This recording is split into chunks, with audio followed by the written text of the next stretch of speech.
So when you go to many blogs, you'll often see that many of the top ones anyway have a curious little widget on the side, which is their Twitter feed. Now, people call it different things. I call it what I'm talking about on pushing social, but basically this is all of my tweet, or at least the last 5 tweets that are pulled from my Twitter account and actually displayed in my widget. I really like doing this because it just shows the folks that come to Pushing Social that there's a number of different ways that they can talk with me, connect with me, and it provides kind of a dynamic element to the blog. So it's a great way of kind of showing that things are happening even though a new post might not be up. So I want to show you how to put your own Twitter widget in your blog as well. We'll pop on over to the dashboard and I'll take you through a process to put Twitter onto your own widget. Now, the best tool that I found to do this, and there's dozens and dozens of plugins, so you can actually play with each of the plugins to find one that fits you the most. But when I first started, I used a plugin called Twitter Tools, as you see here. You can get it at wordpress.org extend slash plugin slash Twitter Tools.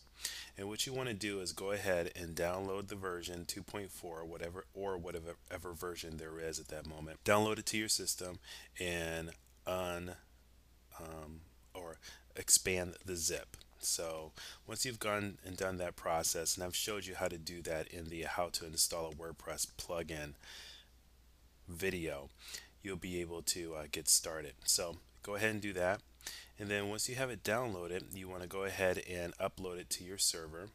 So I'll go ahead and show you that really quickly here. So I'll pop into the test server for Pushing Social, and we'll head over here really quickly. And this should all be familiar to you if you've been following the video so far. So we want to put our plugins in the plugin folder that's in your WP content directory. Okay, let me back up. Let me show you that one more time, just as a refresher course. It's WP content, and this is where you want to put all your plugins in this folder right here. And then you want to find or the plugin that you downloaded. In this case, we want to find our Twitter Tools plugin, which is right here. And then if you're using FileZilla, it's as easy as us pulling it over, clicking and dragging it over to the plugins folder. It's a quick file, so it's already over there.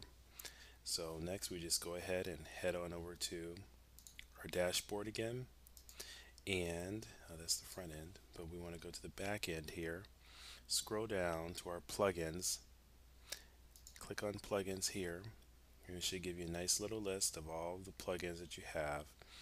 And you see here that we have Twitter Tools already ready to be activated. Now, if you're using Twitter Tools, there's a couple of different plugins that come along with the main plugin. You can go through and read and see if you need any of these particular criteria, or if you need any of these options installed. But for now, only thing you need to do is activate the Twitter Tools main one. Okay, and that's right here, Twitter Tools. Go ahead and activate it. It'll give you a little warning here that you need to update your Twitter Tools settings. So you will go here, and then what you need to do is just go through and follow each one of these particular setting pieces to go ahead and set it up for yourself and sign in. So I'll go ahead and do that really quickly. And add in my username and password. It's the same username and password that you would use to access your Twitter account on twitter.com. You'll see a form here, and this is actually a little bit daunting. If you look at it, you may go, oh my gosh, what am I supposed to do? Don't be don't be turned off by this. You actually can go through this fairly quickly. As a matter of fact, the settings page on Twitter Tools will walk you through it. Okay, I'm back. I've actually gone through here and started to fill out this for you. So, or just to show you how to fill it out. So you do need your application name here. You do need to put a description here. It has to be about 10 characters. So I just put in the application name, just copy and paste that again. You just need to put in your website or the blog URL. Set this to browser. Set this to callback URL test 2, and actually all of this is actually provided for you. Just follow the instructions here. It's pretty easy. The only thing that is not in there is that you have to fill out your description, but it will prompt you if you don't fill it out correctly. Okay, and you have to fill out your captcha here. Register application. Hopefully everything is okay, and it is. So what you get here is some secret key information. Now, what you'll do is that you'll get your key information and you'll be able to put it in here. Okay, and you'll get your access token and your access token secret, and you'll be able to put that in there as well. So you want to go back to your page, put all that information in there, and hit connect to Twitter. I'll go and do that right now, and I'll pop right back.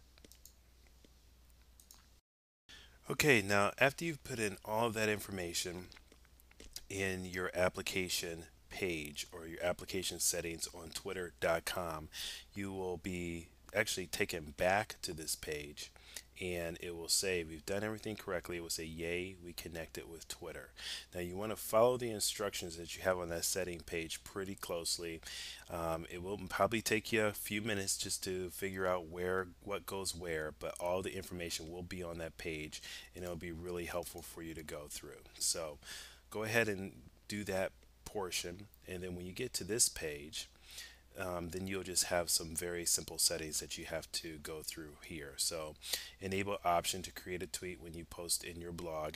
I usually set this to no, because sometimes I will schedule or hit the publish button and before I'm ready to actually publish, and that shoots out my unfinished blog post to everyone who's following me on Twitter, and that is really aggravating, and I'm sure you don't want to do that either.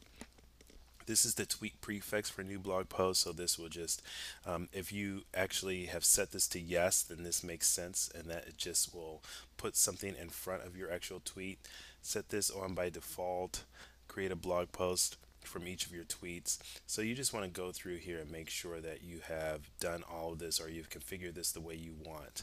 Now, I don't set my Twitter tools to actually kick out an automatic tweet every time I post. I would rather send out my own tweets for that. So you will have to so that's how I do it, but you don't necessarily have to do it that way, but that's worked out well for me in the past. So if you go through here, really everything is okay. So we'll hit update Twitter tools options. Okay, and the next step is going to actually put it into your sidebar and put it into your sidebar. And to do that, you need to actually go to your widgets area, and you should see a Twitter tools box here. Okay, and this is under appearance widgets. You grab that Twitter tools box and you actually put it in your widget area. Now this area will be I'll put it here real quickly. Now this area here will be dependent upon your theme. So you're going to look for the primary widget area or the primary sidebar. So one good way is just to look and see when you first install your blog and your theme, just look for the widget area that actually has something in it. And that's a good good clue that this is probably when you want to place your new widget. You get to title this whatever you want to call it, so you can call it Twitter, and then hit save. And you actually can move this up if you like. So if you just want it to be a little bit more prominent, you want it to be at the top, you can do that, and then you should be all set. So if you go to the front end of your blog, and if you've set everything correctly, then you can go ahead and hit refresh, and you'll see here that it actually has the Twitter feed up top, and it has the latest Twitter tweets out there. So you can hit more updates, and then it will actually take you to your page, which is kind of cool. It's really nifty. Okay, so that is a quick way of putting, or I should say, it is a slightly complicated way of putting Twitter into your sidebar. Now you can go and experiment. You may actually find some tools, some plugins that are a little bit easier to integrate, but if you just follow the instructions, you should be okay.